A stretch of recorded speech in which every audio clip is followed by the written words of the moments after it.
Sa edad na 3 taon, unang beses na nangahas ang maliit na batang babae na umalis ng bahay, ngunit hindi niya inaasahan na pagdating sa bahay ng kanyang lolo, magiging prinsesa siya magdamag. Walang sabi-sabi, binigyan siya ng panganay na tiyuhin ng black card para gamitin kahit saan, at ang pangalawang tiyuhin ay mas grabe pa, binili ang buong laruang bayan. Hindi rin nagpatalo ang 7 pinsan. Sabay-sabay nilang binili ang buong kalye ng mga villa, 900 at 99 na bahay na nakapangalan sa maliit na batang babae. Iniyakap ng bata ang kanyang mga paa habang nakayuko. Paano siya biglang naging maliit na mayamang babae? Samantala, si Lukin ay may kausap na babae, nang biglang sumabad ang boses ng kanyang katulong, sinira ang magandang sandali.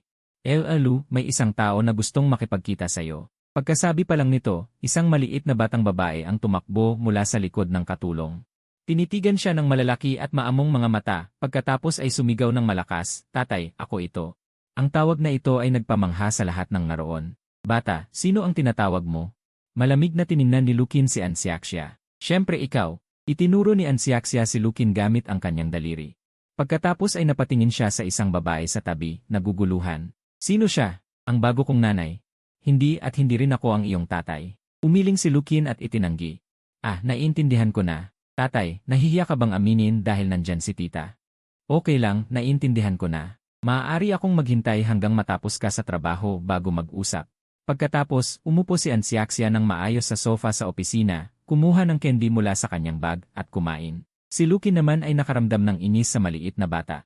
Siya ay 43 taong gulang, pagkatapos ipanganak ang kanyang anak na babae 20 taon na ang nakalipas, nagpabakuna na siya. Saan nanggagaling ang isang maliit na anak na babae? Tiningnan ng katulong ang sitwasyon, pilit na pinipigilan ang kaba. "Saan ka nanggaling?" "Hindi ako ang iyong tatay." Habang tinatanong siya ni Lukin, patuloy pa rin siyang nagdeni. Nag-alala si Ansiaxia na baka siya'y palayasin, kaya mabilis siyang yumakap sa kanya at nagpaliwanag habang nakayuko. "Siyempre hindi ka naman niya tatay. Si Mommy ang nag-utos sa akin na hanapin ka." Bahagyang natawa si Lukin.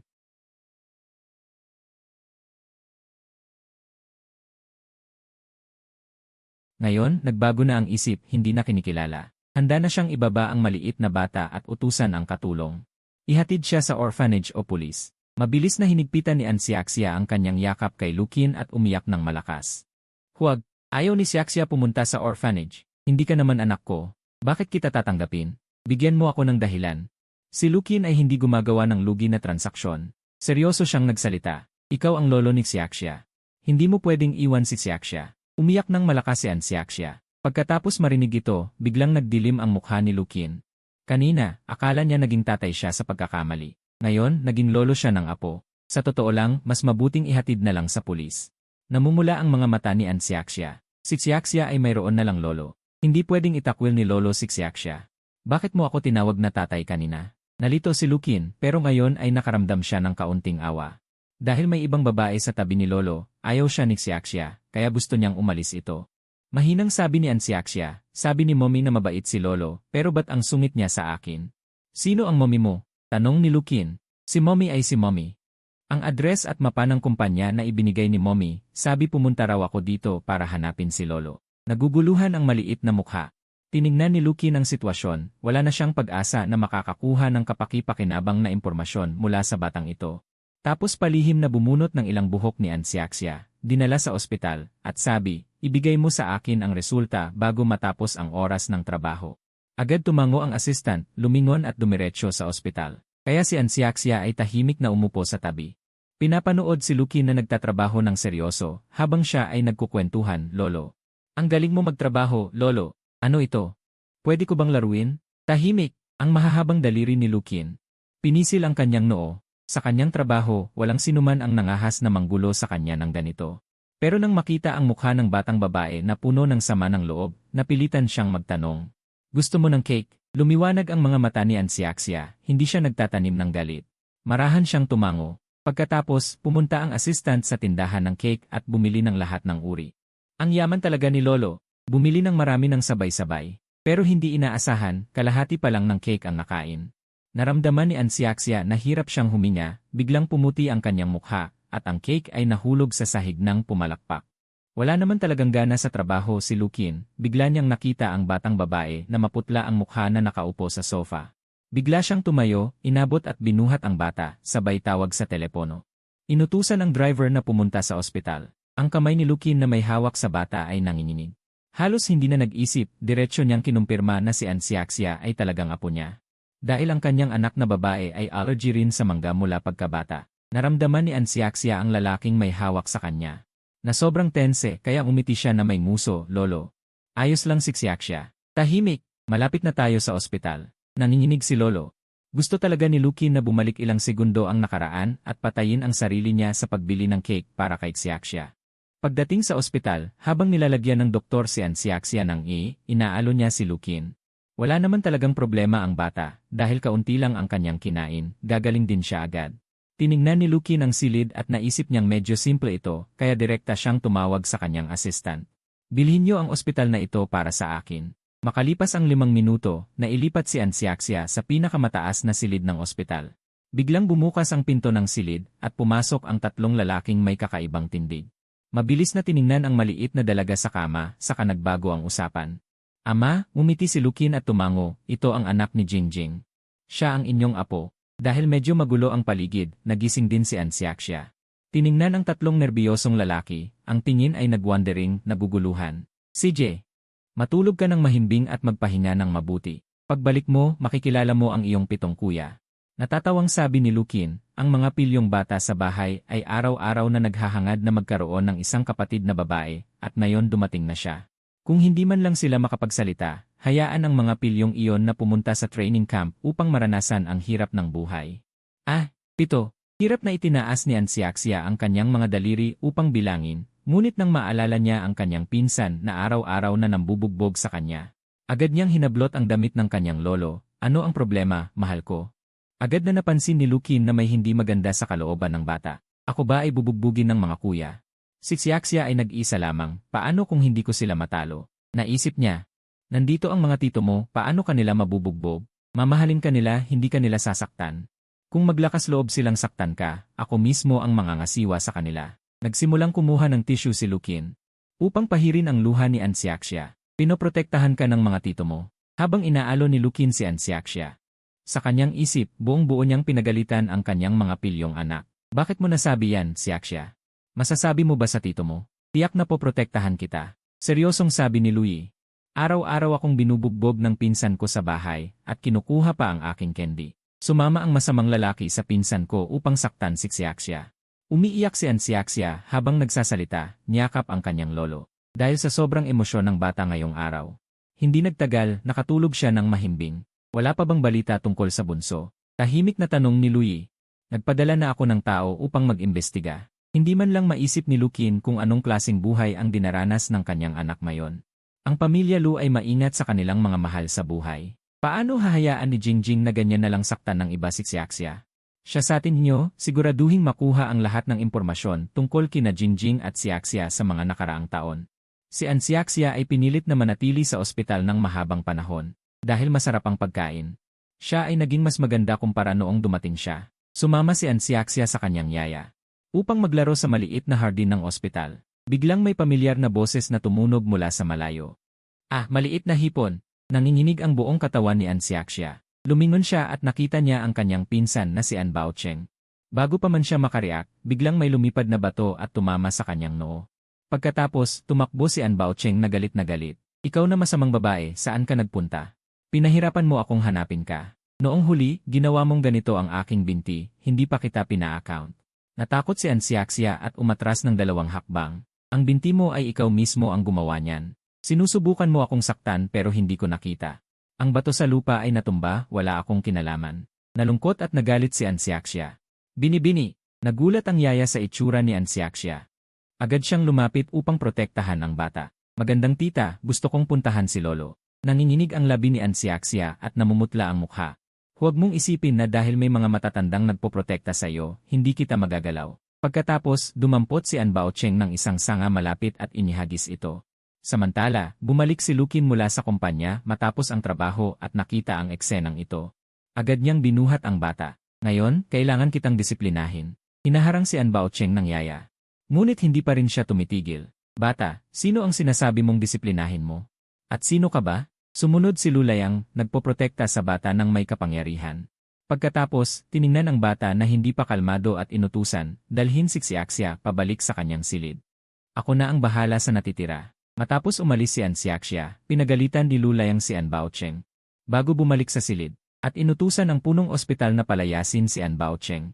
Sa gabi, may mahabang pila ng mga mamahaling sasakyan sa labas ng ospital. Maraming tao ang nagmamasid. Sino kaya ang may ganitong karangyaan? Si Lukin mismo ay gustong ipakilala ang kanyang apo sa buong mundo, kaya binuhat niya ang maliit na dalaga at umupo sa unahan ng sasakyan. Samantala, ang buong pamilya Lu ay hindi pa natutulog. Kailan kaya darating ang bunso? Naghanda ako ng maraming masasayang bagay para sa kapatid ko, sana magustuhan niya. Bagay ba sa akin ang suot ko? Sana hindi siya mabigo kapag nakita ako nito. Ilang bata na may iba't ibang edad ang nakaupo sa sopa, ang mga mata nila ay tila naguguluhan. Buong biyahe, si Xiaxia ay sobrang kinakabahan. Nang makarating sila sa bahay ng Lu, ang mga mata niya ay bumukas ng malapad na parang bilog na buwan sa langit. Sobrang laki ba rito? Ang kanilang pamilya kumpara sa mansyon na ito. Malamang hindi sapat kahit para sa banyo. Si Abao, simula ngayon, ito na ang bahay mo. Magpakailanman. Si Luking ay nakatayo sa tabi ng pinto ng kotse, yumuko at inabot ang kamay. Ang mga kapatid na lalaki na lumabas mula sa pamilya Lu, nang makita ang misteryosong itsura ng lolo, ay hindi napigilang sumilip sa loob. Si Xiaxia ay dahan-dahang bumaba mula sa kotse. Wow, ang laki ng bahay ni lolo. Simula ngayon, ito na ang bahay mo magpakailanman. Laging handa para sa aming Xiaxia. Si Luking ay tumingin kay Xiaxia ng may pagmamahal, pagkatapos ay hinawakan siya.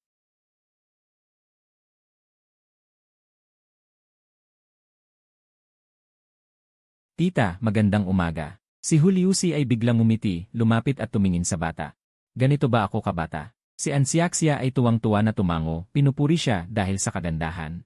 Nagpapasaya ito ng loob ng tao, lalo na sa mga babae. Ngayon, si Juliusi ay sobrang saya na halos hindi na makapagsalita. Ngunit nanatiling seryoso ang kanyang mukha, at sinabi sa bata, hindi ako ang iyong tita.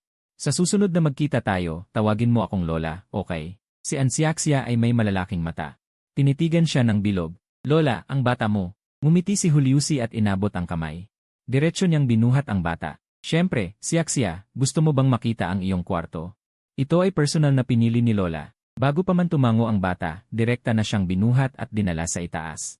Nang buksan ang pinto, bumungad ang kulay rosas, at sa gitna ay may malaking teddy bear. Si Xiaxia ay agad na nagustuhan ito, inabot ang kamay para yakapin ang teddy bear. Salamat, Lola. Pakiramdam ni Xiaxia ay para siyang munting prinsesa. Si Juliusi ay yumuko, puno ng ngiti. Xiaxia, pagdating mo sa bahay, magpalit ka muna ng damit. Pupunta si Lola sa kusina para kumuha ng masarap na pagkain para sayo. Nang marinig ni Xiaxia ang masarap na pagkain, lumiwanag ang kanyang mga mata. Agad siyang tumango. Pagkatapos, yakap ang munting damit, sunod-sunod siyang naglakad palapit sa teddy bear. Teddy, nananaginip ba ako ngayon? Kung panaginip ito, sana hindi na ako magising habang buhay. Ngunit hindi nagsalita ang teddy bear. Medyo nalungkot si Xiaxia, inabot ang kamay at pinisil ang ilong ng teddy bear. Ngunit sa susunod na segundo, gumalaw ang teddy bear. Isang teddy bear na may taas na 1 metro at 60 sentimetro ay tumayo, tumingin sa babaeng bata sa harap. Nakita siyang nakatanga, sa halip ay nagtaka. Hindi ba dapat tumakbo ang batang ito na may uhog sa ilong? At umiyak para magsumbong sa matatanda. Ngunit ang bata ay excited na iniunat ang mga kamay at sumugod. Wow, gumagalaw ang teddy bear ko. Unang beses ko itong makita. Si Lu Xiaoliu na nagpapanggap bilang teddy bear. Biglang sumama ang loob. Ayaw niya sa bata. Akala niya kapag nagtago siya sa loob ng teddy bear. At sumugod ang bata, matatakot siya. Ngunit hindi siya natakot. Nawala agad ang kasiyahan ng panunukso. Kaya diretsyo niyang hinila ang zipper sa tabi ng teddy bear. Lumabas mula sa loob ng teddy bear, tumingin sa bata mula sa taas. Ngunit sa simula pa lang, ang bata na masaya kanina, nang makita siyang lumabas mula sa loob, biglang umiyak ng malakas. Wala na ang teddy bear. May kumain ang teddy bear ko, sabi ni Xiaxia habang umuurong. Ang tingin kay Lu Xiaoliu ay puno ng takot. Si Lu Xiaoliu ay nainis. Akala niya ang gumagalaw na teddy bear ay hindi nakakatakot sa bata. Sa halip, siya mismo ang nakatakot. Pagkatapos, narinig ni Juliusi ang ingay mula sa loob, agad siyang pumasok. Nang marinig ang ingay mula sa pinto, ang bata ay mabilis na tumakbo palapit kay Juliusi. Lola, ang teddy bear na ibinigay mo sa akin ay kinain ng masamang tao. Siyempre alam ni Juliusi kung ano ang nangyari. Tiningnan niya ang kanyang ika-6 na apo, at may pagmamahal na binuhat ang bata. Huwag kang mag-alala, anak, paano naman? Kulang lang siya ng konting cotton sa loob. Kapag bumaba ka para kumain ng prutas, babalik sa dati ang teddy bear. Totoo ba? May luha sa gilid ng mata ni Ansiaxia. Siyempre, hindi kailanman nagsisinungaling si Lola. Ngunit itong masamang tao, si Ansiaxia ay nasa trauma pa rin na ang kanyang teddy bear. Ay kinakain. Hindi ako masamang tao. Ako ang iyong ika-6 na kuya.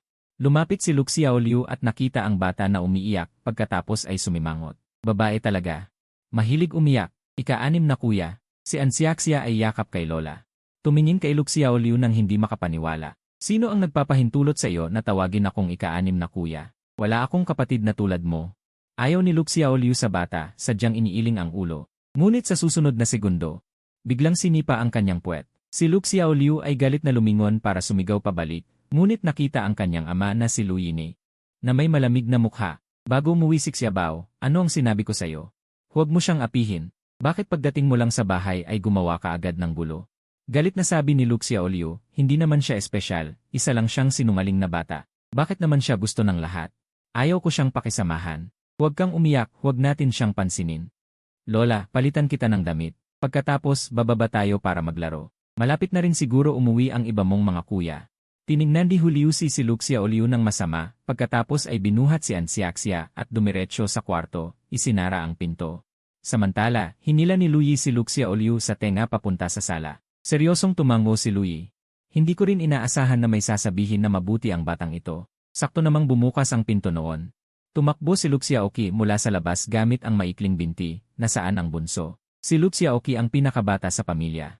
Araw-araw siyang inaapi ng 6 niyang kuya, at lihim na nangako sa sarili na kapag nagkaroon siya ng nakababatang kapatid sa hinaharap, hindi niya ito apihin kundi aalagaan. Kaya nang malaman niyang may bunso siyang kapatid na babae, si Lu Xiaoqi ang pinakamasaya. Iisa lang siyang iyaking sinungaling na bata. Bakit naman kayo mga kuya sobrang excited? Sabi ni Lu Xiaoliu na nakaismid. Nasaan ang bunso? Pumasok ang isang gwapong lalaki. Si Kuya Lu ay may malamig na itsura. Narinig na niya ang tungkol sa maalamat na bunso. Inutusan siya ng pamilya na anuman ang mangyari, dapat niyang iwan ang trabaho ngayon para sunduin ito. Sa totoo lang, hindi rin gusto ni Kuya Lu ang mga bata. Noong high school pa siya, may dala siyang bata. At diretsong pinaiyak niya ito. Kaya hindi maganda ang impresyon ni Kuya Lu sa mga bata. Nasa kwarto si Lola, inaalagaan siya. Nag-aatubiling sagot ni Lu Xiaoliu. Nang marinig ito ni Lu Xiaoqi, tumakbo agad siya. Ang hirap ng babae. Gusto nila ang mga matatamis na pagkain. Pumasok si Kuya San mula sa labas, may dalang pink na maliit na cake. Inalog-alog niya ang kanyang hindi bagay na pulang buhok, mukha siyang tambay sa kalye. Biglang sumigaw si Lu Xiaoqi. Kanina pa siya nakadikit sa pinto, pinapanood ang bunso. Hindi niya inaasahang biglang bumukas ang pinto. Hindi siya nakapag-inat at nabangga niya ang isang tao. Tumingin si Ansiaxia sa lalaking nahulog sa harap niya, at inilahad ang kamay para tulungan siyang tumayo. Okay ka lang ba? Kaya nang iangat ni Lu Xiaoqi ang ulo, nakita niya ang dalawang maamong mata.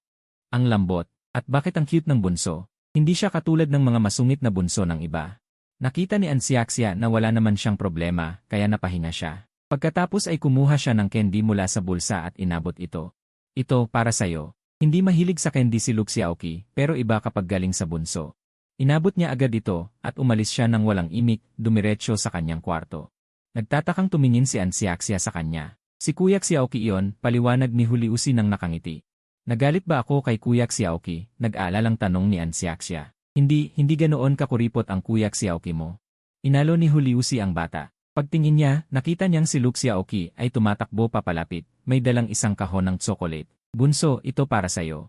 Kapalit ng candy mo sa akin kanina. Ngumiti si Lu Xiaoqi. Inabot niya ang buong kahon ng tsokolate kay Ansiaxia nang walang pag-aatubili. Inilagay ito sa kamay ni Ansiaxia. Nang makita ni Ansiaxia na hindi naman galit si Lu Xiaoqi, mabilis niyang ibinalik. Ito ang gusto mo, hindi ko pwedeng kunin. Bakit naman hindi mo pwedeng kunin? Nagmamadali si Lu Xiaoqi. Ang tsokolate ang paborito ko, pero ikaw ang paborito kong bunso. Walang masamang ibigay ang tsokolate sa paborito kong bunso. Hindi sa tsokolate nakatuon si Ansiaxia, kundi sa narinig niyang sinabi ni Kuya Xiaoqi na gusto niya siya bilang bunso. May matamis na ngiti sa kanyang mga labi. Di bigyan na lang kita ng isa pang candy. Kaya kumuha ulit si Ansiaxia ng isang candy mula sa bag. Bigla siyang lumingon at napansin ang 2 o 3 lalaki na nakatayo sa pintuan. Bunso, halika rito, pagtawag ni Kuya San na may masamang itsura. Gusto niyang magmukhang mas malambing, pero lalo siyang nakatakot. Iyan ang tatay mong si Kuya San. Ipinakilala ni Juliusi kay Xiaobao. Magandang hapon, Kuya San. Si Ansiaxia ay lumapit, bitbit ang tsokolate. Tiningnan niya si Kuya San, may pagtatakang nakadilat ang mga mata. Bakit pula ang buhok ni Kuya San? Sino ka ba, maliit na dinosaur? Nagulat si Kuya San. Bakit mo nasabi yon?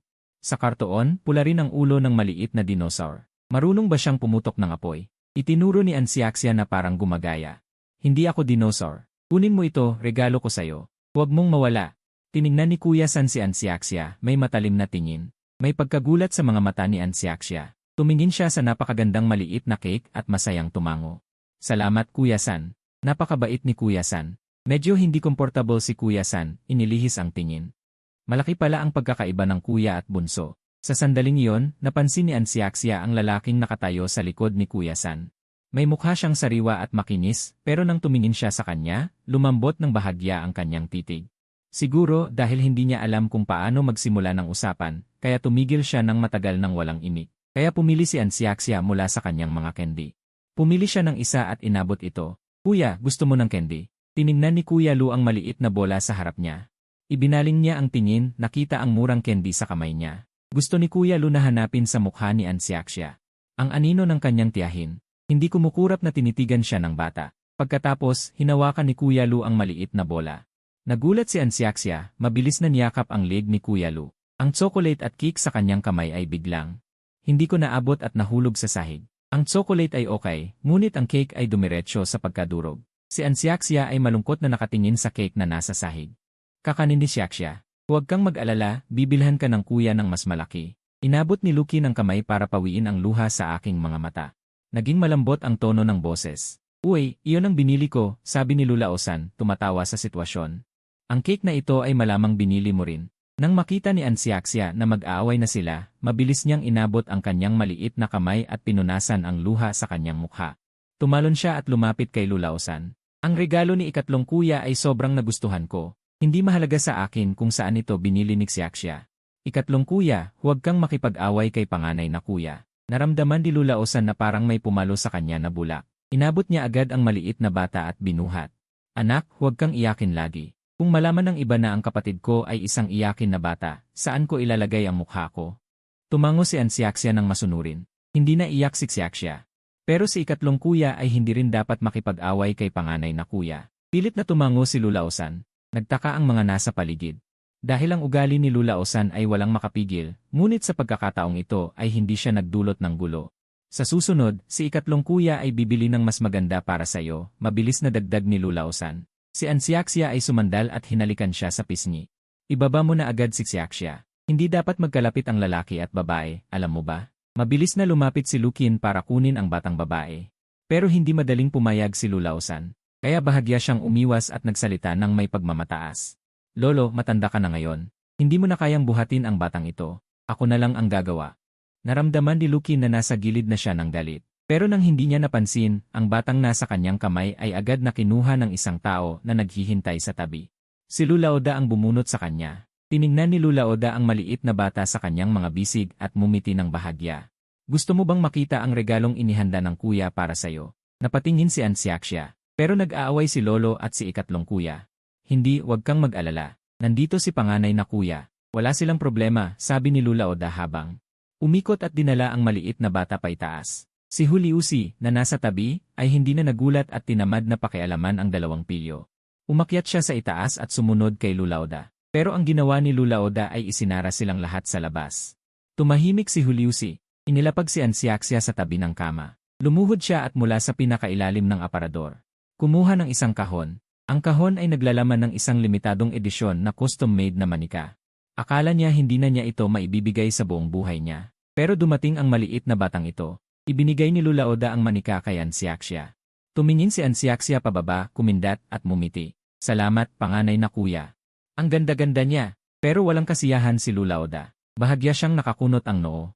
Hindi ba siya nagustuhan ng batang babae? Bakit hinalikan niya si Laosan at hindi siya? Pero hindi niya pinilit. Inabot niya ang kamay ng maliit na bata at inilabas siya ng silid. Si Luke Xiaoqi ay nakatayo sa pintuan, napakalungkot. Ang tsokolate ng kapatid ay nahulog sa sahig. Naalala ni Ansiaxia ang tsokolate na nahulog kanina. At pagkatapos ay may pagkakasala siyang tumingin kay Luke Xiaoqi. Pasensya na. Si Luke Xiaoqi ay mapagbigay na pinatawad siya. Okay lang. Huwag mo nang hayaang mahulog muli ang tsokolate. kung hindi magagalit ang kuya. Tumango si Ansiaxia ng masunurin. Mabuti. Sa loob ng 2 araw, magkakaroon ng pagtitipon para kilalanin si Xiaxia. Kayo ay mag-agawan sa oras na yon. Saan ang iba pang mga lalaki? Bakit kayo lang ang nakikita ko? Lumapit si Juliusi at binuhat ang batang babae. Sa totoo lang, naabisuhan ko na sila. Ang iba ay sabi busy sa trabaho, ang iba ay nasa ibang bansa at hindi makauwi. Buti na lang at walang makikipag-agawan sa akin para sa kapatid na babae. Sumimangot si Lu Xiaoqi. Si Lu Xiaoliu ay tumingin sa paligid. Isang maliit na babae lang. Bakit kayo lahat nagkakagulo? Ano ang ibig mong sabihin na maliit na babae? Siya ang aking mahal sa buhay. Tinignan siya ni Luki ng masama. Si Lu Xiaoliu ay naghukay ng kanyang tainga. At tinamad na makipag-away kay Lukin. Tumingin siya kay Ansiaxia at gumawa ng pagngisi. Sige na, araw-araw, hindi nyo alam kung ano ang inyong pinag-aagawan. Maghugas na kayo ng kamay at kumain. Walang pahintulot na pinagsabihan ni Juliusi ang ilang malalaking lalaki. Pagkatapos ay tumingin siya sa batang babae na tahimik at malambing. Sinta ko. Sumama ka kay Lola sa banyo para maghugas ng kamay ha. Pagkatapos malinis, kakain tayo. Si Lu Xiaoqi, bilang pinakabata sa pamilya, ay walang naramdaman. Pero si Lu Xiaoliu ay medyo naiinis. Bumulong si Juliusi sa bata. Huwag mong pansinin ang ika-6 mong kuya. Kung hindi niya tayo papansinin, hindi rin natin siya papansinin. Ang hapunan ngayon ay napakarami. Halos lahat ng naisip na ulam ay ginawa nila ng kaunti. Si Ansiaxia ay nakatingin ng may kislap sa mga pagkaing hindi pa niya nakita. Ang mga matatanda sa tabi ay pinuno ng bundok ang kanyang maliit na mangkok. Masayang pumikit si Ansiaxia. Inabot niya ang kanyang kamay at kumain. Nag-isip siya, pagkatapos ay kinuha ang pinakamalapit na maliit na gulay. Ibinigay kay Juliusi na nasa tabi niya. Hindi kontento si Lukin. Sinta ko, para sa akin ba yan? Tiningnan ni Ansiaxia si Lukin na malayo sa kanya. Pagkatapos ay tumingin siya sa paligid at pumili ng isang bagay na mukhang pinakamaganda at inilagay ito sa kanya. Nang makita ni Lukin ang bawang na nasa plato, biglang nagdilim ang kanyang mukha. Sinasadya ba ng sinta ko na pahirapan ako? Hindi siya kumakain ng mga ganito. Tiningnan siya ng maliit na bata na hindi gumagalaw ang kanyang kubyertos. Nagtatakang tanong niya, Lolo, bakit hindi ka kumain? Ngumiti si Lukin ng pilit. Wala, naantig lang ako sa regalo ng sinta ko. Pagkatapos ay walang pag-aatubili niyang inilagay ang bawang sa kanyang bibig. Si Gulusi sa tabi ay hindi na mapigilan ang kanyang ngiti. Si Lukin ay nagpakain sa kanya ng tongjiaola. Hinugot niya ang kanin mula sa kanyang kamay at pinilit na lunukin ito. Pagkatapos ay narinig niya ang malambot na boses ng batang babae na muling umalingaw-ngaw at umalingaw-ngaw ang tawanan. Siabaw, ang lasa ng panlasa ni Lolo ay medyo kakaiba, pero iba ako. Pwede mo ba akong bigyan ng isang pirasong karne? Tumawa ng malakas si Lula Osan nang walang pag-aatubili at inilapit ang pinggan sa batang babae. Agad na tumango si Ansiaxia. Pagkatapos ay kumuha siya ng karne. Nang makita ang nakatatandang kuya na tahimik na kumakain, kinuha rin niya ang isang piraso at iniabot sa kanya. Nag-aalala na baka hindi komportable ang mga nasa paligid, iniunat niya ang kanyang lieg at maliit na braso, at isa-isa siyang nag-abot ng pagkain sa lahat. Nakaupo si Lu Xiaoliu sa tabi at pinagmamasdan si Ansiaxia na kumukuha ng isang maliit na berdeng gulay at inihahanda itong iabot sa kanya. Gusto mo bang magpanggap? Inihanda niya ang pinggan para iabot, ngunit hindi niya inaasahan na ang batang babae ay biglang ikot ang kanyang maikling braso at direktang ilagay ang gulay sa mangkok ni Lula Osan. Nakahawak sa hangin ang kamay ni Lu Xiaoliu at bigla siyang natigilan. Pinaghihinalaan ni Lu Xiaoliu na sinadya ng batang babae ito. Pero wala siyang ebidensya. Si Lula Osan ay matagumpay na tumingin kay Lu Xiaoliu na kumakain at sadyang inihandog ang kanyang mangkok kay Ansiaxia. Siaxia, pwede mo bang bigyan si ikatlong kuya ng iba pang masarap? Agad na tumango si Ansiaxia, ngunit biglang may mga chopstick na tumama sa pulso ni Lula Osan. Hindi pa kumakain ng hapunan si Siaxia ngayon at ganyan mo siya ginagamit. Gusto mo bang mapalo? Si Lukin ay tumingin kay Lula Osan na lumalaki ang kahilingan, at pagkatapos ay may kaunting selos na ibinalik si Ansiaxia sa kanyang orihinal na upuan. Sige, Siaxia, punuin mo muna ang iyong sariling tiyan. Ilang tao ang nag-aagawan sa atensyon. Tanging si Lu Xiaoliu ang nakaupo sa tabi na may dalang laruan. Ang sama naman ng loob ko. Saan mo gustong pumunta bukas, Siaxia? Wala namang gagawin si Lolo, kaya maaari ka naming samahan. Ngumiti si Lukin kay Ansiaxia. Siaxia, samahan mo ako sa kumpanya namin bukas.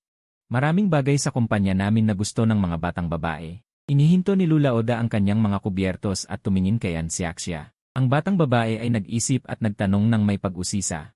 May kumpanya rin ba ang kuya? Si kuya ay isang malaking mall, maraming Doraemon doon. Pwede kang makipaglaro sa kanila, Siaxia. Nasiyahan si Lula Oda sa batang babae na nakatingin sa kanya ng may paghanga. Agad na tumango si Ansiaksya. CJ. Biglang umitim ang mukha ni Lukin. Sige na. Nakalimutan mo na bang may gagawin ka bukas? Sa makalawa ay ang pagtitipon para kilalanin si Xiaxia. Gusto mo bang magtrabaho na lang sa oras na yon? Siyempre hindi gusto ni Lukin, kaya nag-atubili siyang tumango. Pagkatapos ng hapunan, sinamahan ni Gulusi ang maliit na batang babae pabalik sa kwarto. Nag-aalala siya na baka matakot itong mag-isa. Kaya umupo siya sa tabi nito at binasa ito ng kwento. Nang makitang walang tao, maingat siyang nagtanong. Mahal, pwede mo bang sabihin kay Lola ang tungkol sa kalagayan ng mommy mo ngayon? Mommy! Tumigil ang rosas na labi ni Ansiaksya. Hindi alam ni Xiaxia, Lola. Inaantok na si Xiaxia. Matutulog na. Agad na tumayo si Juliusi at inayos ang kumot ng bata. Alam niyang iniiwasan nito ang usapan. Hindi rin niya nais pilitin ang isang batang wala pang 4 na taong gulang. Pagkatapos ay lumabas siya ng kwarto. Bahagyang lumingon si Ansiaksya at naramdaman niyang malayo na ang tao. Saka siya bumangon at kinuha ang isang maliit na bag na daladala at binuklat ang isang tabong bulsa. Inilabas niya ang larawan sa loob. Mommy, Lolo, Lola talaga silang nag-aalala. Bakit ayaw mong sabihin ni Xiaxia sa kanila ang tungkol sa'yo? Pagkatapos ay hinimas niya ang larawan. Nakayuko siya at nakatulog. Kinabukasan, dinala ni Lula Oda ang maliit na batang babae sa mall. Napatingin si Ansiaksya sa paligid, sa mga lugar na mas mataas sa kanya. Medyo natakot siya, kaya hinawakan niya ang laylayan ng damit ng nakatatandang kuya. Huwag kang mag-alala, walang mga api sa'yo dito. Pupunta ako sa opisina para magtrabaho. Hintayin mo muna ako sa opisina, sige. Ang karaniwang malayong asal ni Lula Oda ay biglang naging matyaga kapag nakikipag-usap sa bata. Natigilan ang katulong sa tabi. Nag-usisa siya sa biglang lumitaw na batang ito. Aanak kaya ito ng presidente? Pwede bang maglibot-libot si Xiaxia dito? Napakalaki ng lugar na ito. Masayang nagtanong si Ansiaksya. Hindi tumanggi si Lula Oda. Kung may gusto ka, o kung may mang-api sa'yo, bumalik ka lang at sabihin kay kuya. Tutulungan ka ni kuya. Tumango si Ansiaksya at mumiti ng matamis. Salamat, kuya. Pagkatapos ay excited siyang nagpunta sa mall. Ang maliit na batang babae ay tumatalon-talon habang naglalakad, sobrang cute. Dagdag pa ang kanyang pinong itsura, maraming tao ang napalingon sa kanya sa daan. Naglalaro si Ansiaksya ng Doraemon nang bigla siyang lumingon at nakita ang isang pamilyar na tuwid na figura. Papalapit ito sa kanya. Namilog ang mga mata ni Ansiaksya at ginamit ang kanyang maikling binti. Diretso siyang tumakbo papunta rito. Pero naramdaman niyang kakaiba ang tingin sa kanya ng lalaking ito, tila siya ay isang estranghero. Kumurap si Ansiaksya. May lungkot sa kanyang puso. Uwi na si Xiaxia. Saan ka pupunta, munting bagay? Bahagyang malamig ang manipis na labi ng lalaki. Sa ilang salita pa lang ay mararamdaman mo na ang kanyang pagiging maharlika. Nagulat si Ansiaksya. Bakit ako tinatawag ng kuya ng ganyan? Hindi ikaw si kuya, di ba? Tinitigan siya ni Ansiaksya, galit at cute. Munting bagay. Ngayon lang naintindihan? Mahinang tumawa si Luleor. Sige na, Leor. Ibaba mo na siya, hindi makatiis si Lolo Kuma, inabot niya ito. Bakit hindi ka dumating kahapon? Hindi nakuha ni Lolo Kuma ang sagot, may kontrata. Hindi na kailangang iwan ang kontrata para sa isang maliit na bata. Napatingin si Lolo Dalawa sa mukha ng bata. Ano ba ang pinag-uusapan nyo? Diretsahang hindi pinansin, sumilip si Ansiaksya para mang-eavesdrop, naguguluhan ang mga mata. Iniisip kung paano nakawin ang iyong candy, itago mo ng mabuti, kung hindi, mawawala ito ng hindi mo alam. Tahimik na sinabi ni Lolo Dalawa, matagumpay na nalipat ang atensyon ng bata, at sa susunod na segundo, wala na ang candy. Walang pakialam na binuksan ni Lolo Dalawa ang candy at ipinasok sa kanyang bibig, hayagang inaapi siya. Pagkatapos, pinabili niya ang mga bantay ng ilang lollipop, saka tumingin kay Ansiaksya. Masama ba ang pangalawang kuya? Tumango si Ansiaksya. Paano kaya ako? Para maging mabuting tao sa paningin mo. Nagtaas ng kilay at mumiti si Lolo Dalawa, ang lollipop sa kabilang kamay ay lalong nakatutukso. Hindi pwedeng apihin ni pangalawang kuya si Xiaxia. Seryosong sabi ni Ansiaksya, sige, ibigay ko na lang sayo. Hindi ko gusto ang mga mumunting bagay na ito. Sinadya ni Lolo Dalawa na tingnan si Ansiaksya na kinakagat ang ibabang labi. Malalapit nang umiyak, maawaing iniabot ito. Tiningnan ni Xiaxia ang lollipop sa kanyang kamay. Biglang nagningning ang kanyang mga mata. Hindi pa siya nakakain ng ganito kalaking candy, kaya agad niyang kinagat ang isang gilid. Wow, ang tamis! Medyo natawa si Lolo Kuma, bata, ang candy mong iyan ay 300 piso. Pagkatapos mong kainin, tandaan mong bayaran ang halaga. Walang emosyong pinanood ni Lolo Dalawa ang pagpupumilit ng maliit na bola ng gatas. Nang marinig ito ni Ansiaksya, bigla niyang binitawan ang candy, nahihilo sa harapan. Nanlaki ang mga mata sa candy na kanyang nakagat, nagulat. Ang candy bang ito ay nagkakahalaga ng 300 piso? Walang alinlangang tumango si Lolo Dalawa. Biglang nawalan ng lasa ang candy sa kamay ni Ansiaksya. At sinabi pa ni pangalawang kuya na kailangan niyang magbayad. Saan siya kukuha ng 300 piso? Kaya maingat niyang itinago ang candy, at walang pag-atubiling niyakap ang hita ni Lolo dalawa. Pangalawang kuya, aliwin kita. Pwede mo bang bigyan ng discount si Xiaxia? Sabihin mo lang. Pilit na pinigilan ni Lolo dalawa ang kanyang tawa. Pwede bang 2 piso? Utang muna, unti-unti ko na lang babayaran, okay? Naramdaman ni Ansiaksya na napakahirap ng sitwasyon niya. Sa murang edad, may malaking utang na siyang pasanin. Maliit na bagay, sobra naman ang discount mo, malamang nabali na ang buto. Biglang nagdilim ang mukha ni Lolo dalawa. Pero ang 200 at 2 piso ay magkaiba lang ng 2 zero. Pangalawang kuya, huwag mong isipin na.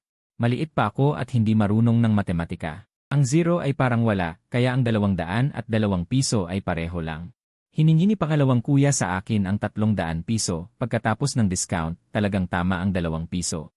Nagsalita si Ansiaksya ng buong kumpiyansa, mga kamay sa baywang. Sa unang pagkakataon, naramdaman ni Lolo dalawa na tila walang mali. Medyo naiinis na tiningnan ang maliit na bola ng gatas sa kanyang kamay. Lumapit si Lolo Kuma at kinalong ang nakababatang kapatid. Sige, hindi kanya papagbayarin. Ito ay binili para sayo. Tara, sabay na tayong umuwi. Pagdating sa bahay, nakaupo ang maliit na batang babae sa sopa, iniindayog ang 2 paa, hindi nagsasalita, hawak ang candy na tila nawawala sa sarili. Agad na napansin ni Juliusi ang emosyon ng bata. Lumapit at magiliw siyang tinanong. Ano ang problema, mahal? Hindi ka ba natuwa sa paglabas ngayon? Lola, pwede mo ba akong pahiram ng 300 piso? Nagkaproblema ako ngayon. Kapag lumaki na ako, babayaran kita. Naramdaman ni Ansiaksya na mas madaling kausap si Lola kaysa kay pangalawang kuya. Siyempre, pero pwede mo bang sabihin kay Lola? Kung ano ang problema mo? Medyo naging usisa si Juliusi dahil si Xiaxia ay matakaw ngayon. Kaya hindi sinasadyang nakain ang candy na ibinigay ng pangalawang kuya. Pero ang mga candy ay nagkakahalaga ng 300 piso. Hindi kayang bayaran ni Xiaxia. Malungkot na sabi ni Ansiaksya, tumulo ang mga luha sa kanyang mga pisngi. Tanga, paano kanya papagbayarin? Lumingon siya at nakita ang salarin na nakaupo pa rin sa sopa. Naiinis, pangalawang kuya, ilang taon ka na? Inaapi mo pa ang nakababata mong kapatid na maliit pa. Naku, niloloko ko lang siya. Ang bobo talaga ng maliit na ito, seryoso pa siya. Tuyong sagot ni Lolo dalawa. Medyo naguguluhan na kumurap si Ansiaksya sa tabi. Ito ay si pangalawang kuya na nagsabing bayaran ko. Kung ayaw mong bayaran, okay lang, pero kailangan mong sumang-ayon sa isang bagay. Medyo bumiti si Lolo dalawa. Siyempre. Tumango si Ansiaksya, iniisip na sa wakas ay hindi na niya kailangang bayaran. Ang malaking halagang iyon, pero alam niyang puno ng masasamang balak ang taong nasa harap niya, kaya nagtanong muli. Ano yon? Tinignan ni Lolo dalawa ang maliit na batang babae, tila taang nahuhulog sa bitad. Biglang gumaan ang kanyang kalooban. Kapag naisip ko, sasabihin ko sayo. Seryosong sumang-ayon si Ansiaksya. Sa loob-loob niya, may munting pag-asa na sana ay makalimutan ito ng pangalawang kuya pagtagal ng panahon. Para hindi na niya kailangang bayaran ang utang na ito, kauwi lang ni Lukin mula sa kumpanya, pagpasok pa lang ay sumigaw na siya. Xiao Bao, may nakita siyang maliit na anino na dumiretso sa kanya. Natunaw ang puso niya, pagod ka ba sa trabaho ngayon, Lolo? Sabay halik ni Ansiaksya sa pisngi niya. Hindi mapigilan ni Lukin ang ngiti sa labi. Sa makalawa, sumama ka sa Lolo sa kumpanya, may inayos akong designer. Para gumawa ng espesyal na damit para sa'yo, anong itsura ng damit? Sabay pagkiling ng ulo ni Ansiaksya. Ano bang gusto ng mahal ko? Yung parang damit ng prinsesa sa animation, si Xiaxia ay prinsesa ni Lolo. Sagot ni Ansiaksya na puno ng pagmamalaki. Siyempre pumayag si Lukin na nakangiti, may pananabik sa puso niya na makita ang mahal niyang apo. Sa suot na prinsesa na damit, kinaumagahan, isinama na ni Lolo si Ansiaksya sa kumpanya. Gusto sana ni Lukin na panoorin ang kanyang apo na mag-ayos ng maganda. Pero walang galang na sinabi ng assistant na kailangan na niyang pumunta sa meeting, kaya napabuntong hininga na lang siya. Inutusan niya ang assistant na alagaan ng mabuti si Ansiaksya, pamilyar ka rito, kaya dumiretso ka na lang sa hallway. Hintayin mo si Lolo, biglang may dumating na ale. Anak, anong ginagawa mo rito? Naghihintay kay Lolo, magalang na sagot ni Ansiaksya. Nasa meeting si Lolo ngayon, gusto mo bang samahan kita? Bahagyang umiti ang babae, tumango si Ansiaksya, pero nag-atubili. Nasa trabaho si Lolo ngayon, kung pupunta ako, baka makadagdag pa ako sa problema. Hindi naman tayo alis, nakangiting sabi ng babae. Sa puso ni Ansiaksya, ang babaeng ito. Tila may kaunting ayaw siya, pero tumango pa rin siya at sumunod sa kanya. Parang may hinahanap ang babae, paliko-liko, at bigla silang lumabas. Medyo naguluhan si Ansiaksya, lumingon siya sa ale, pero lumabas na tayo.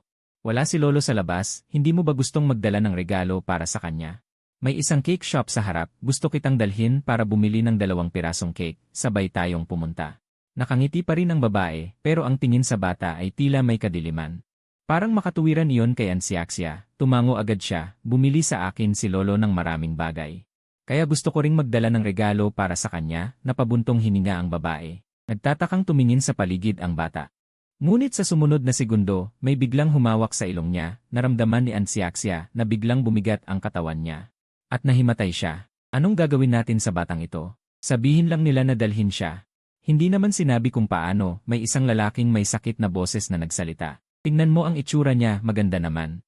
Nabalitaan ko na nitong mga nakaraang araw, naghahanap si Pamilya Qin ng kalaro para sa kanilang binata, kaya subukan nating dalhin siya roon. Naramdaman ni Ansiaxia na may humawak sa baba niya, unti-unting bumabalik ang malay niya. Naguguluhang tumingin sa harap niya, 2 lalaking nakamaskara, wala nang pakialam sa kanya ang pamilya niya.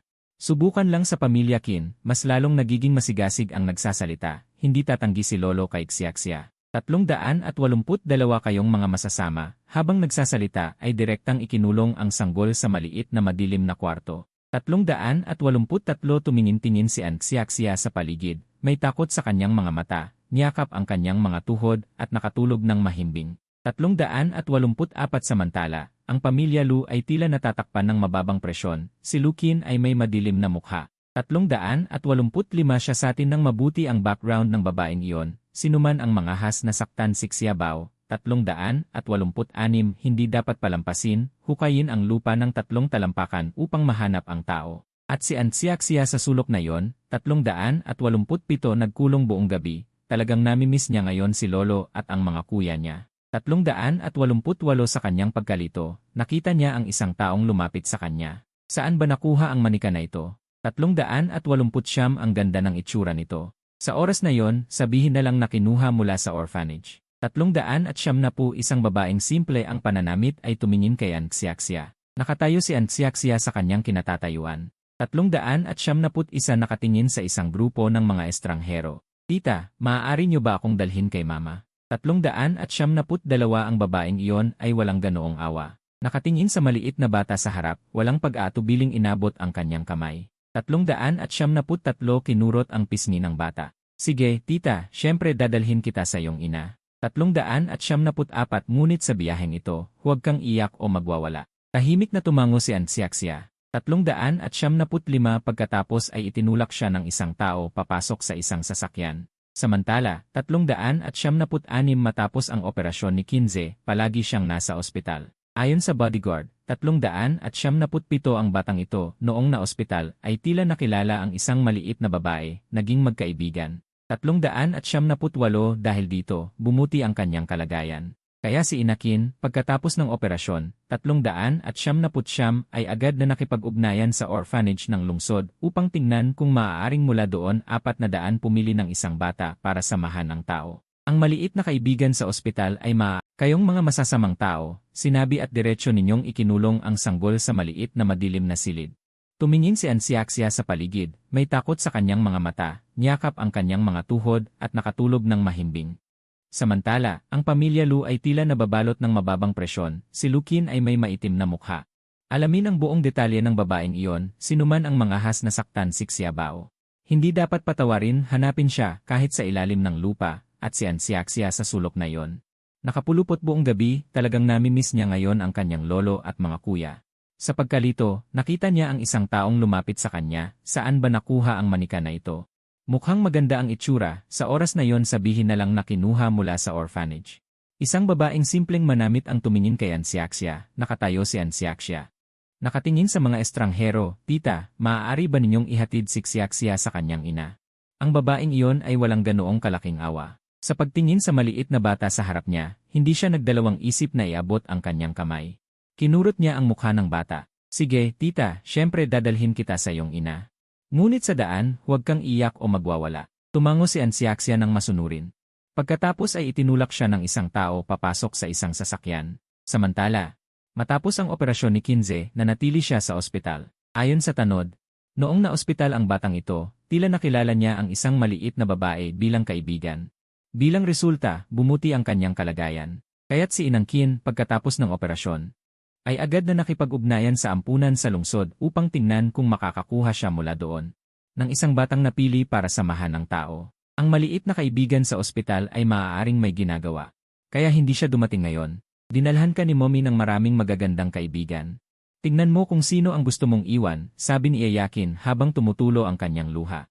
Naramdaman ni Kinze na may taong maingay sa kanyang tainga, bahagyang kumunot ang kanyang noo. Hindi na kailangan. Mag-isa akong maayos at walang sinumang makakapalit kay Ansiaxia sa puso niya. Malapit nang dumating ang mga batang iyon. Hindi mo naman sila maaaring paalisin ng walang dahilan, di ba?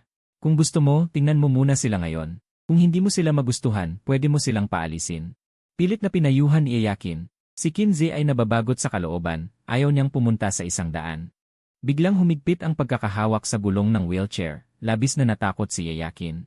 Pero sa sandaling iyon, biglang pumasok ang katiwala. Ginang, dumating na ang mga bata. Parang may isang batang babae na nilalagnat. Paano nangyari ito? Tawagan muna ang doktor para suriin ang bata. Punot ang noo ni Yayakin dahil siya ang may sala. Hindi rin niya pwedeng pabayaan ang mga yon. Kaya inalo niya si Kinze, si Mommy muna ang bababa para tingnan ang mga bata. Dito ka lang mabuti. Pagkatapos ay tumalikod siya at bumaba, agad na napansin ang isa sa sulok.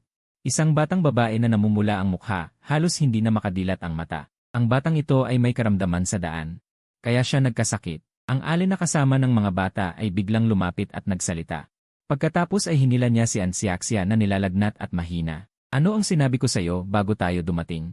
Dapat kang maging magalang. Hindi ka ba magsasabi ng imagandang araw, Ale? Si Ansiaxia sa oras na yon ay sobrang mahina na, biglang pumatak ang kanyang luha. Lolo, gusto ko si Lolo. Sumasama ang pakiramdam ni Xiaxia. Si Kinze sa itaas ay narinig ito dahil bulag siya. Mas matalas ang kanyang pandinig kaysa sa iba. Paano niya narinig ang boses ni Xiaxia? Natigilan si Kinze, hindi makapaniwalang itinaas ang ulo. Medyo naawa si Yayakin, ngunit nang yakapin niya ang bata, narinig niya ang ingay mula sa itaas.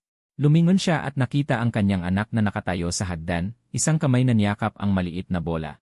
Mabait na kapatid dito. Huwag kang matakot, Xiaxia. Walang makakasakit sa'yo. Nagulat si Ansiaxia at tumingala, nang makita ang pamilyar na mukha, biglang tumulo ang kanyang luha. Kuya Kinze, masama ang pakiramdam ko. Gusto ko nang umuwi. Si Yayakin sa tabi ay labis na natakot. Ngunit nang makita niya ang kanyang anak na handang ipagtanggol ang maliit na bola, naging mahina ang kanyang boses. Pahigain mo na ang batang babae sa kama. Siya ay may sakit, ang pagtakbo-takbo ay magpapalala sa kanyang kalagayan. Kaya si Ansiaxia ay nahiga sa kanyang mga bisig, dahan-dahang pumikit. Sa gitna ng mga estranghero, si Kinze ay walang alinlangan na kanyang tagapagligtas. Xiaxia, okay lang, sabi ni Kinze, iniunat ang kanyang kamay ng maingat. At hinawakan ang kanyang pisngi. Si Yayakin sa tabi ay halos umiyak na. Ang kanyang anak ay hindi kailanman nagpapakita ng kabutihan sa sinuman, lalo na't magligtas ng isang bata. Ang batang ito ay dapat manatili. Mula ngayon, siya ay aking anak na babae. Tumayo si Yayakin at direktang ipinagtanggol ang dalawang bata. Nakatingin pababa sa babaeng iyon. Ang babaeng iyon ay nagulat sa puso niya. Ang masamang batang iyon. Kanina ay kitang-kita na nakakita ng pamilyar na tingin at niyakap pa niya ang maliit na ginoo ng pamilya Kin. Marami sa mga batang ito ay hindi kilala ang pinagmulan. Hindi inaasahan na kilala ng batang babae ang pamilya Kin. Kaya umatras siya at mahinahong sinabi. Binabati kita, Ginang Kin, sa pagkakaroon ng anak na babae. Ang proseso ng pag-ampon ay ayusin ko sa loob ng ilang araw. Aalis na kami. Tumigil ka, malamig na sinabi ni Kinze na nakaupo sa tabi ng kama. Itigil muna sila pansamantala sa bahay na ito. Paano naalagaan ng pamilya Lu si Xiaxia? Paano siya napunta sa mga kamay ng mga taong ito? Si Yayakin ay may parehong ideya. Ang mga taong ito ay tila kahina-hinala. Kaya inutusan niya agad ang katiwala na imbestigahan ito. Anak, kung gusto mo, ako na ang magbubuhat sa kanya. Tinignan ni Yayakin ang maliit na bola na napakabait. Hindi nakuha ang tugon ng kanyang anak, ngunit nakita niyang tumango siya ng mariin. Samantala, mabilis na nakuha ng katiwala ang resulta. Ito ay dapat na maliit na binibini ng pamilya Lu. Ilang araw pa lang siyang nakabalik sa pamilya Lu. Ngunit bigla siyang nawala. Nitong mga araw, halos mabaliw ang buong pamilya Lu. Ang pamilya Lu ay may negosyo sa iba't ibang industriya. Lalo na si Lukin at ang kanyang 3 anak na lalaki, napakagaling kaya kinaiinggitan sila. Mga taong kinatatakutan sa buong mundo ng negosyo. Mayroon pala silang ganito kagandang maliit na batang babae. Hindi maiwasang mamangha si Yayakin. Paggising ni Ansiaxia, nakita niya ang isang pamilyar na mukha. Kuya Kinze, sabi ni Ansiaxia, hindi siya kumurap habang nakatingin sa kanya. Nandito si Kuya. Hindi nakikita ang pagod sa mukha ni Kinze. Nang maramdaman niyang gising na ang maliit na mahal. Medyo luwag ang kanyang tensyon. Umupo si Ansiaxia ng maayos, lumingon sa paligid. Bakit ako nandito? Huwag kang mag-alala, nandito ako, walang makakapinsala sa'yo. Tinapik ng mahahabang daliri ni Kinze ang likod ng batang babae. Tumango si Ansiaxia, lumabas mula sa yakap ni Kinze at sumigaw. Gusto ko si Lolo. Kapag nalaman ni Lolo na nawawala ako, tiyak na malulungkot siya. Sinta, huwag kang gumalaw ngayon. Medyo gumaling ka na, ano nang gagawin kung lagnatin ka ulit? Akala ni Lucky na iyak ang bata para humingi ng aliw sa pamilya, pero hindi niya inaasahang sasabihin niya sa mga kamag-anak na huwag mag-alala. Ang bait-bait na bata naman, talagang malaking swerte ang napunta sa kanila, Sinta. Ayaw mo bang makasama ng kuya ng matagal? Marahang tanong ni Kinze at madaling nagkamali ang bata. Mabilis na umiling, iniisip na huwag malungkot ang kuya. Matapos uminom ng gamot, pwede ko bang dalhin si Xiaxia sa hardin para maglaro? Talaga? Natuwa agad ang bata. At bibigyan ka pa ng kuya ng candy. Agad na tinanggap ni Ansiaxia ang candy, at ininom ang gamot gamit ang baso ni Kinze. Kapag may sakit ang kuya, umiinom din ng gamot, di ba? May candy pa sa kamay ni Ansiaxia, at bumalik ang matamis na ngiti sa kanyang labi. Kumain din ang kuya. Dapat tayo ay parehong matamis. Kuya, pumunta tayo sa likod bahay, di ba? Kumindat si Ansiaxia, pagkatapos ay tumayo ang dalawang bata at dumiretso sa labas ng kwarto. Gusto ng bata ang mga bagay na ito. Nauuna siyang umikot-ikot, sumusunod si Kinze sa likod. Naiisip ang itsura ni Anbao. Samantala, ilang araw nang tense si Lukin, puno ng masamang kutob. 5 araw na siyang hindi nakapagpahinga ng maayos. Tumingala sa madilim na langit, nang biglang tumunog ang nakakabinging ringtone ng telepono. Walang pag-aatubiling slide ni Lukin ang tawag. Lolo, Sinta, pula ang mga mata ni Lukin. Matagal bago nahanap ang kanyang boses. Lolo, nasa bahay ni Kuya Kinze ako. Okay lang ako. Hawak ni Ansiaxia ang telepono, marahang sabi ng baby voice. Sinta, huwag kang gumala. Manatili ka lang doon, darating agad si Lolo. Narinig ito ni Ansiaxia. At matamis na sumagot sa kabilang linya. Sige, hihintayin ko si Lolo dito sa bahay ng kuya. 11:00 ng gabi, sa lumang mansyon ng pamilya Kin, napakaraming mamahaling sasakyan at bodyguard. Hindi na makapaghintay ang munting bata. Nakahiga sa sofa, pumikit at mahimbing na nakatulog. Pero si Kinze ay hindi inaantok, napansin agad ang batang nakakulot sa sofa. Diretso siyang lumapit at binuhat ang bata. Nagising si Ansiaxia, naguguluhang tumingin sa lalaking nakayuko. Pagkatapos ay mahinang sabi ng baby voice. Lolo, manahimik ka. Huwag mong galawin si Xiaxia. Gusto ko nang matulog. Hindi pa gumaling si Xiaobao. Nakatulog lang siya, huwag mo nang gisingin. Mahinahong naglabas Iyakin ng ilang baso ng tubig. Salamat. Kung may kondisyon kayo, sabihin lang. Tutuparin namin. Bumaba ang boses ni Lukin para hindi magising ang bata. Xiaobao lang ang gusto namin. Siyempre hindi para sa kondisyon. Nagkataon lang. Hindi mo kailangan yan.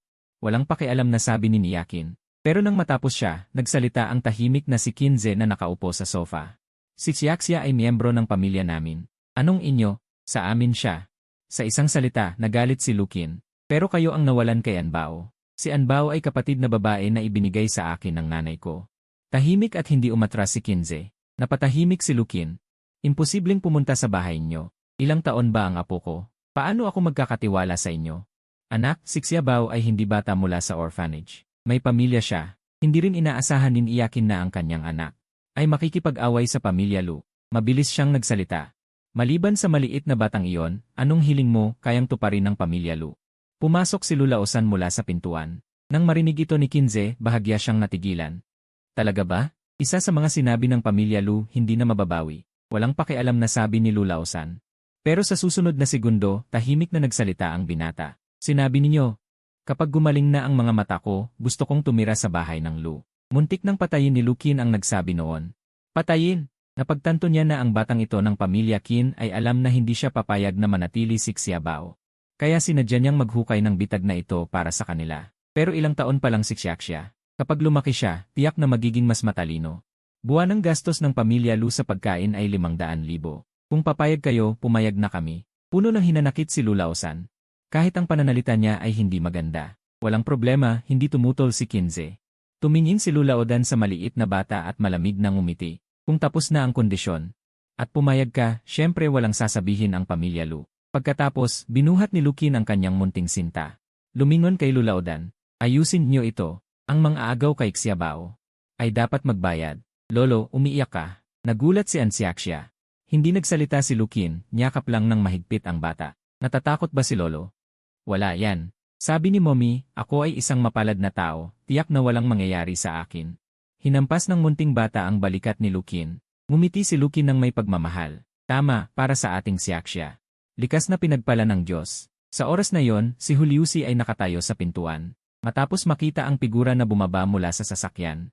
Mabilis na sumugod na pasuray-suray. Si Luxiaoki sa tabi ay galit na galit. Kung malalaman ko lang, kung sino ang kumuha sa nakababatang kapatid na babae, tiyak na huhugutin ko siya ng pira-piraso, at pagkatapos ay ibibigay ang tsokolate na hawak ko. Kay Ansiaksya. Tumango si Ansiaksya, inabot at binuksan ang tsokolate. Isiniksik sa bibig ni Luxiaoki. Akin tanong ni Luxiaoliu na nakatago ang mga kamay sa likod, galit. Ito ay sayo. Nag-atubili si Ansiaksya, humanap ng maliit na piraso ng tsokolate.